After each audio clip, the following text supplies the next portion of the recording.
Hello class 11 student. Subject है accountancy, chapter है first. आज हम स्टडी करेंगे today study limitation of accounting. Limitation of accounting, accounting is not fully exact. First है accounting is not fully exact, accounting is not completely free from personal bias और judgement. जो accounting book keeping होती है, return की जाती हैं, वो एक पर्सन करता है, इंडिविजुअल करता है, और उसमें मिस्टेक हो सकती हैं, उसकी पर्सनल आइडियाज हो सकती है, इसलिए कम फ्री फ्लो और एरर से नहीं हो सकता, कुछ मिस्टेक्स रह जाती हैं। सेकंड क्या है? Second, accounting does not indicate the realisable value. Accounting जो है रिलायबल वैल्यू को इंडिकेट नहीं करती है। क्यों नहीं करती है? Because accounting is the historical nature.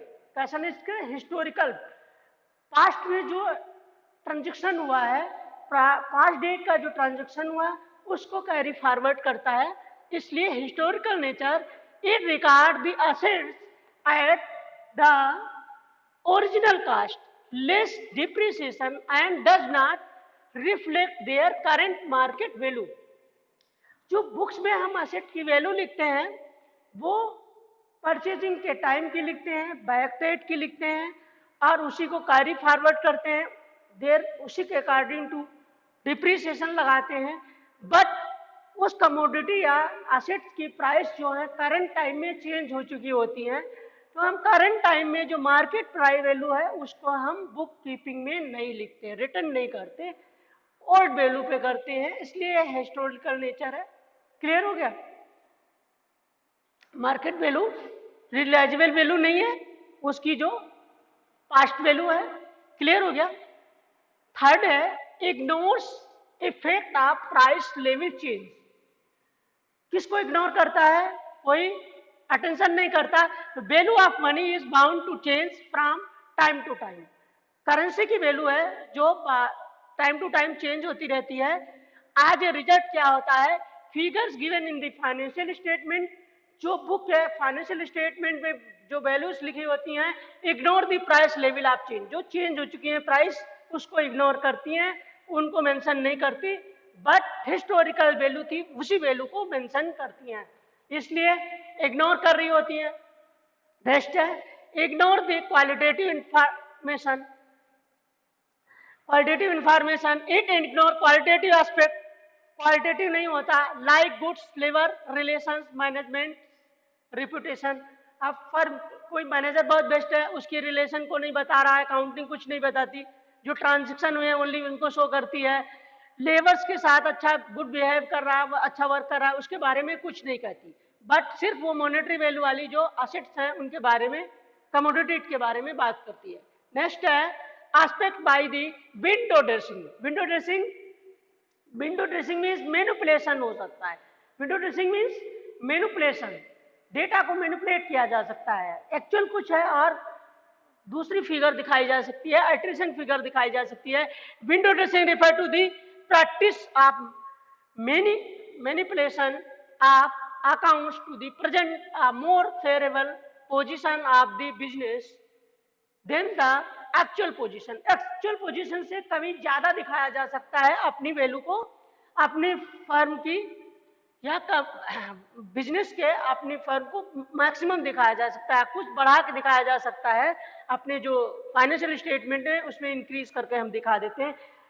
ऐसा क्यों करते हैं? ऐसा करने का मेन कारण होता है जो बिजनेस में हम बहुत सारे बाहर के लोगों के साथ संपर्क करते हैं, बहुत सारे लोगों के साथ मिलते हैं, क्रेडिटर्स, बैंक से लोन लेना है तो उनको हम ज्यादा असेट दिखा देंगे, लाइबिलिटीज कम दिखाएंगे तो हमें लोन इजी में सैंक्शन हो जाएगा या हमें क्रेडिट आसानी से मिल जाएगी, इसलिए विंडो ड्रेसिंग कर सकते हैं बिजनेसमैन अपने बुक्स ऑफ अकाउंट्स में। क्लियर है? नेक्स्ट आता है, ये फिनिश हो जाता है। लिमिटेशन 5 है। लिमिटेशन मीन्स कमियां होती हैं, ये चीजें नहीं हो पाती हैं हमारे अकाउंटिंग सिस्टम में।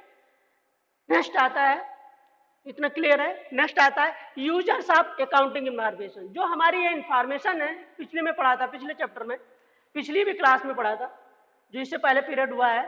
यूजर्स कौन कौन है? टू टाइप यूजर्स होते हैं, एक इंटरनल यूजर होते हैं और दूसरे एक्सटर्नल यूजर होते हैं। इंटरनल यूजर में ओनर्स होते हैं। ओनर्स अपनी एसेट लायबिलिटीज को देखते हैं, बिजनेस की प्रोग्रेस के बारे में जानने की कोशिश करते हैं, क्या प्रोबेबिलिटी है उसके बारे में अकाउंटिंग रिकॉर्ड के थ्रू उनको पता चल जाता है। मैनेजमेंट डिसीजन मेकिंग के लिए, न्यू प्लान बनाने के लिए और एक्सपेंडिचर को कम करने के लिए, एनी फ्रॉड को कम करने के लिए मैनेजमेंट उसको यूज करता है। एम्प्लॉइज ये जानना चाहता है कि हम जहाँ पे नौकरी कर रहे हैं, सर्विस कर रहे हैं, क्या उसमें भविष्य सुरक्षित है? ऐसा तो नहीं सडनली इसमें चेकिंग आ जाएगी और ये स्टॉप हो सकती है। तो एम्प्लॉइज उसके लिए उसको देखते हैं, उसके जो फाइनल स्टेटमेंट है उनको देखना पसंद करेंगे। नेक्स्ट होता है एक्सटर्नल यूजर कौन कौन से हैं? Bank and financial institute. Bank जिनसे बोरोविंग कर रहा होता है, बिजनेसमैन जिनसे बोरोविंग कर रखा होता है बैंक से, या अदर फाइनेंशियल इंस्टीट्यूट होते हैं जो उसको सपोर्ट कर रहे होंगे, वो देखते हैं बिजनेस की कंडीशन क्या है, उसके अकॉर्डिंग टू लोन सेंक्शन करते हैं। कहीं हमारा लोन हैंग तो नहीं हो जाएगा और मुझे लॉस तो नहीं हो जाएगा, या मुझे लोन रिटर्न नहीं मिल पाएगा। इसी तरह इन्वेस्टर देखता है, इन्वेस्टर हमने इस फर्म में पैसा लगा रखा है, उसके शेयर खरीद रखे हैं, डिवेंचर्स खरीद रखे हैं, और हो सकता है भविष्य में इसमें बेनिफिट होने वाला नहीं है, ऑलरेडी से घाटे में चल रही है।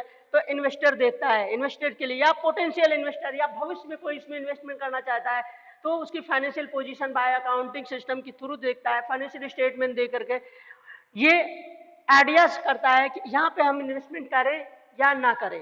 ठीक है। नेक्स्ट आता है क्रेडिटर, सुधार देने वाले, रॉ मटेरियल सप्लाई करने वाले, अदर सप्लायर्स भी देखते हैं। अगर मैंने कहीं पे इसको माल सप्लाई कर दिया, इनकी कैश पोजीशन अच्छी नहीं है, इनका पेमेंट सिस्टम अच्छा नहीं है, तो फिर क्या होगा? बहुत सारे लायबिलिटीज हैं, तो ये कैसे हमारा पैसा लौटाएंगे? इसलिए वो क्रेडिटर्स रिकॉर्ड को यूज करते हैं, देखते हैं।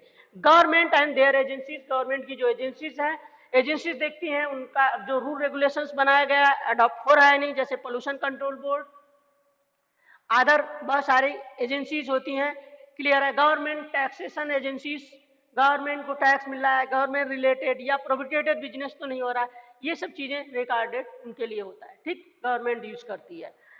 कौन है? रिसर्चर्स। कुछ लोग रिसर्चर्स होते हैं, उस इंडस्ट्री में आना चाहते हैं या इंडस्ट्री की पोजीशन जाना चाहते हैं, तो जिस इन दिस टाइप इंडस्ट्रीज के लिए वो रिसर्च करते हैं, देखते हैं कौन कौन सी प्रॉब्लम है और क्या क्या प्रॉब्लम फेस करनी पड़ती हैं, क्या प्रोबेबिलिटी है अगर यहाँ पे पैसा लगाया जाए। तो सब नए जो बिजनेसमैन हैं रिसर्च कराते हैं इन दिस टाइप बिजनेस के लिए, तो रिसर्चर्स डेटा लेते आकर के देखते हैं क्या होता है। नेक्स्ट कंज्यूमर, जो लोग गुड्स को यूज कर रहे होते हैं, वो भी पोजीशन जानना चाहते हैं कि हमें गुड क्वालिटी की सर्विस और वो मिल रही है, उसके बाद अगर बंद हो जाती है तो हमें सफ़र करना होगा। तो वो भी इन बैलेंस शीट को देखते हैं, स्टेटमेंट को देखते हैं कि भविष्य में this type services or commodity or goods हमको हमेशा अवेलेबल रहेगा या नहीं रहेगा। नेक्स्ट आता है पब्लिक, जनता भी चाहती है कि ये कंपनी की क्या पोजीशन है, क्योंकि पब्लिक से ही लोग एम्प्लॉयमेंट के लिए वहाँ जाते हैं, पब्लिक इन्वेस्टमेंट भी करती है, पब्लिक कंज्यूमर भी होती है, सारी चीज होती है, इससे पब्लिक के लोग भी इसको रखते हैं। क्लियर हो गया? तो ये हो गए यूजर्स।